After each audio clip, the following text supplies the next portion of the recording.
If there's anything that DJs could argue about ad nauseum, it's gear and records and classic mixtapes. Well, pretty much everything. But gear's definitely up there. I've used a lot of mixers, and there are some that are my favorites, and some that are not so great. Looking at you, Rain TTM 57. When I was thinking of my favorite mixers to use, I thought it would be an easy list to put together, but it was actually hard. I never realized until I started writing this out, but I've used a lot of mixers in my day.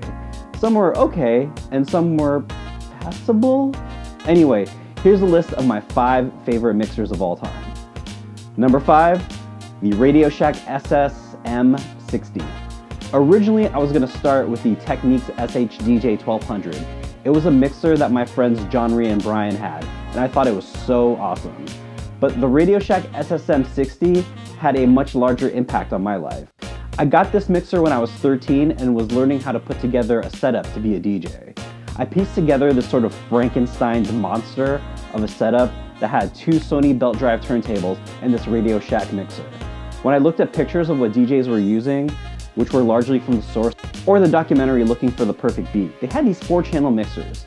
To me, it made sense. It gave me 2 inputs for turntables, an input for my CD player, and the 4th input for my Walkman. This is how I made my earliest mixtapes. In hindsight, it was also super light, which is always a great thing when you're carrying tons of vinyl for someone's dumb garage party. At its core, it taught me how to set up my sound system. Number 4, the Gemini DMX12, aka the Scratch Master. This was my first battle mixer. I had it for 2 years and had to replace the fader a couple times because it bled like hell. Once I started paying attention to other DJs, I saw that many of them were using 2-channel mixers. At the time, I loyally bought The Source, which had ads for Beat Street Records, and they would often have packages that included Gemini mixers. During my sophomore year of high school, I tutored elementary school kids and saved up my pennies to get a pair of Gemini belt drive turntables and this mixer.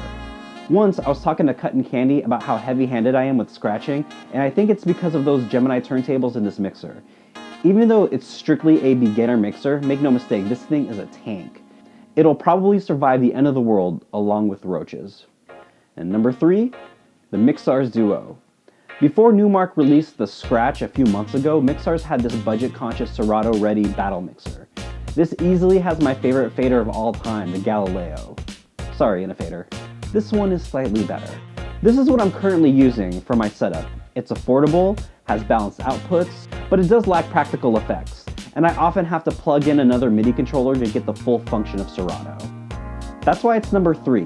It's made well, but with its current build, I can only use some of what Serato has to offer, lest I bring more shit with me. And number 2, the Pioneer S9. This is a standard. I can use this and feel totally comfortable. I don't even own one, but it's so intuitive, I don't have to. The fader is awesome, and I've seldom had problems with this mixer. Like the Duo, it has Serato built in, so I don't need a separate interface. I genuinely prefer this over the Range 62. So why is it just number 2? It's really expensive. It's taken me some time, nearly 3 years, to get back into DJing, to justify saving up and buying one. And I'm still unsure. Also, with Reloop releasing the Elite, which looks like an affordable S9 with 3 innovators, I think I might be better off buying that. And 1, the Vestax 05 and 06 Pro. I don't know if this is controversial, but I'm going to group these 2 together because they're essentially the same, just one is thinner than the other. The 06, this is the first real mixer that I bought. It lasted me from 1998 to 2013. I saw Shortcut using one on Turntable TV4, and I was all like, oh, I need that.